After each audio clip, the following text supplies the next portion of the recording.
Yung lahat para sa lalaki. Ini-change sa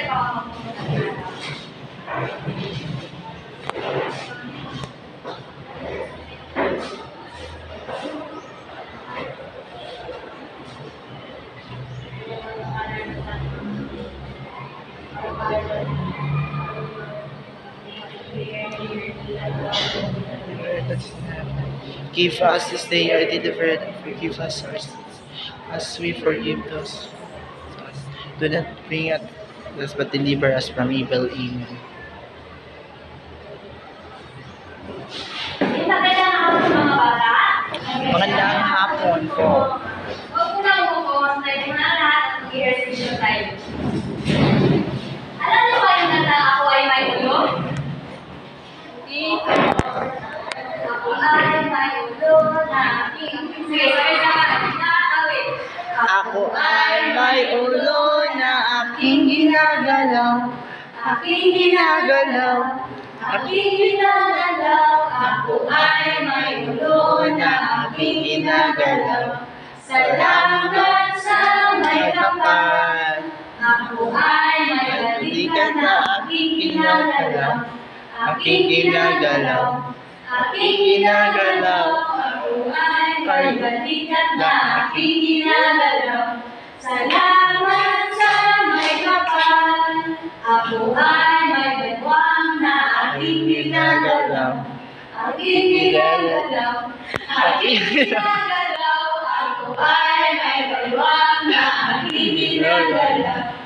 Salamat sa may kapal. Ako ay may tukol na aking ginagalaw. Aking ginagalaw. Aking ginagalaw. Ako ay may tuhod na aking ginagalaw.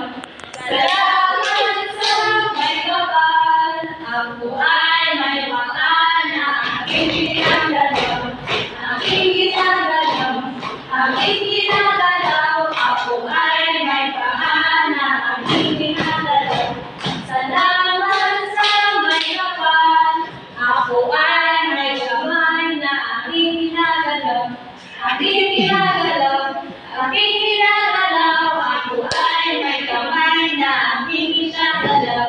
Salamat sa may kapal. Sabay-sabay. Ako ay May ulo, may balikat, may baywang, may tuhod, may paa, may kamay na aking ginagalaw. aking ginagalaw. Aking ginagalaw. Ako ay may ulo, may balikat, may baywang, may tuhod, May kamay. may kamay na ginagalaw. Salamat sa may kapal. Okay mga bata, pag-uwi sila rin ng lumupan, kung may mga sura at usulot at tapos sa kasamaan, at sinayos sa inyong mga upuan.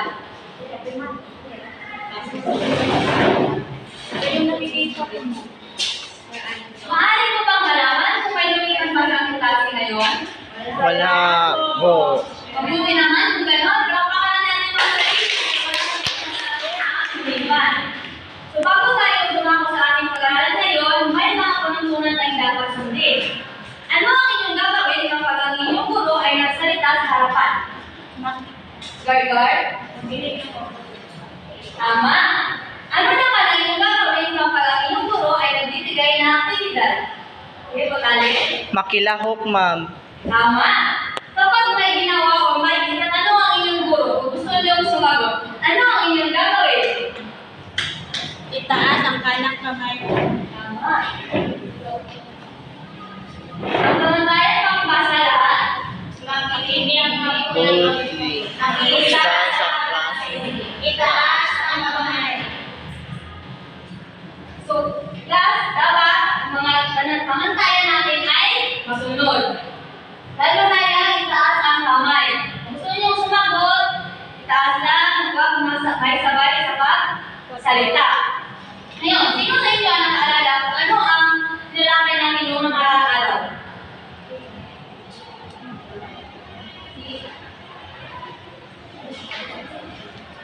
Pandiwa po. Tama. So, ano ang pandiwa? Butali? Ang pandiwa ay nagsasaad ng kilos o galaw ng isang tao. Bakit? Tama. So, magbigay ng halimbawa ng pandiwa. Sumasayaw. Ano ba? Kumakanta. Kumakanta. Ano ba? Lumalangoy, ma'am. Lumalangoy. Ano ba? Lumago. Tama. So, ang pinag-aralan ng araw ay tungkol sa pandiwa. Ngayon, guys, may hinahanda ako aktibidad na magbibigay ng idea kung ano ang tatalakay natin ngayong araw. Handa na ba ang lahat? Yes, ma'am. Okay. Handa muna. Ano ang mapansin nyo? Anong salitang kilos ang nauna? Nag. Nagbugas. Hello? Kabagat eh. Ano po? Nagbugas. Nagbugas. Tama. Ang salitang Nag-o. Nagbugas. Sino ang gusto ang humula? Si Gargar? Nagluluto. Nagluluto. Hindi.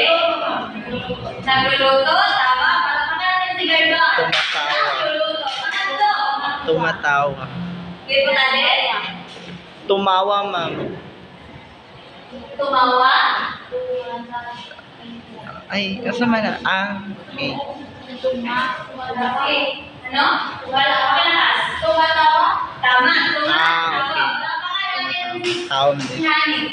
Kamila. Kamuli. Naligo. Kimberly. Naligo. Ang sardinas. Naligo. Tama. Palakpakan natin si Kimberly. Naligo. So, base sa ginawa natin class, ano sa tingin niyo o ano ang sa palagay niyo ang tatalakayan natin ngayon? Hindi po tali? Sa tingin ko, ma'am, ang ating tatalakayin ngayon ay tungkol sa tungkol sa aspeto ng pandiwa. Tungkol sa aspeto ng pandiwa.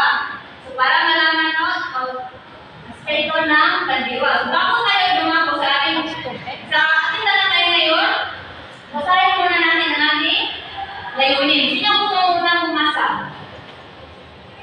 Pangalan, sino ang gusto bumasa sa salitang A? Salitang B? Salitang C?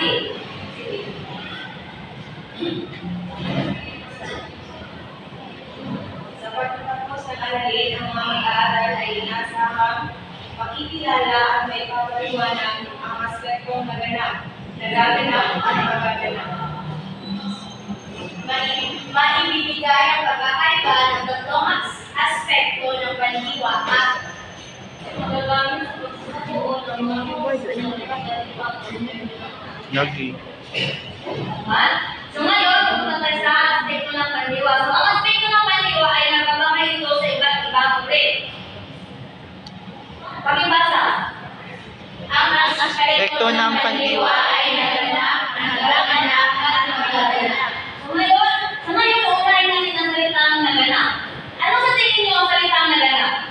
Nangyari. Oh. Tapos na. Sige, salamat. Ang salita na naganap ay salita tapos na ang gawin. Halimbawa, sino gusto bumasa? Halimbawa, si nanay ay naglaba kahapon. Ano ang salita may sabing buhit? Naglaba. Ano ang aspect ng pandiwa ang naglaba? Wal, naganap. Tama. Palapakan natin si Hani. Hindi na ang gusto bumasa pangalawa. Gargar. Pumunta kami sa simbahan noong nakaraang linggo. Ano ang salita may salungkuhin? Pumunta. Ano ang aspect ng pandiwa ang pumunta? Naganap, tama. Sa pangatlo. Si ate ang nagbukas ng plato kahapon. Anong salita ang may salungkuhin? Nagbukas.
Ano ang aspekto ng pandiwa ang pumupunta?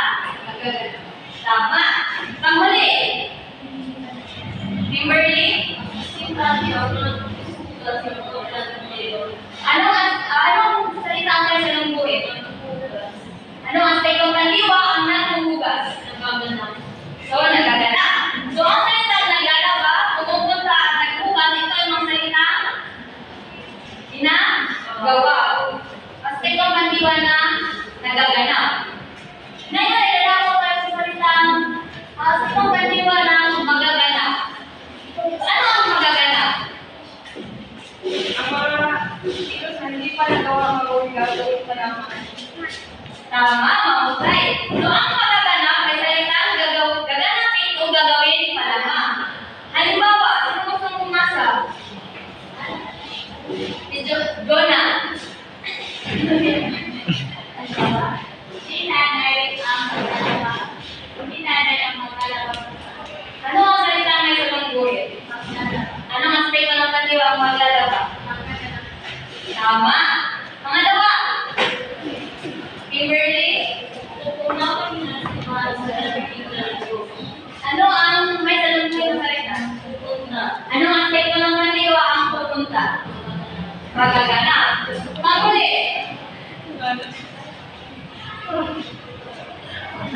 Si Ate ang pupugas ng plato. Anong salita ang may salungguin? Magpupugas. Anong aspekto ng pandiwa ang magpupugas? Magaganap. Magaganap.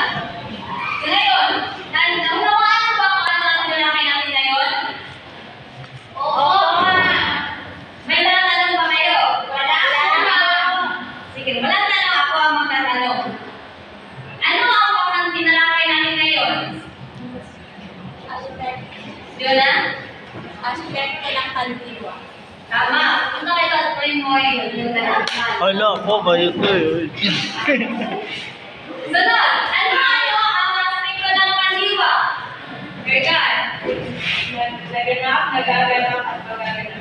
Tama, palakpakan natin si Gerdo. Sige. Ano ang kaibahan ng naganap, gaganap, at magaganap? Butalit? So, ang naganap ay salitang tapos ng gawin. Ang nagaganap, ma'am, is kuan kanang gagawin pa lamang din. Ang magaganap ay salitang gaganapin o gagawin pa lamang. Tama. Okay, palakpakan natin si Ruel.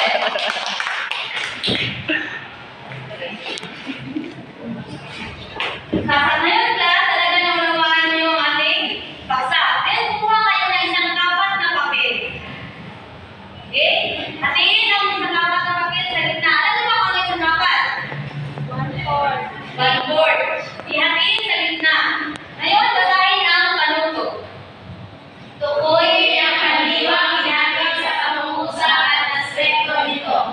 Sa kabilang bahagi na inyo sa kapat na papel, isulat niyo ang pandiwang ginamit at sa kabila naman ay ang aspekto nito.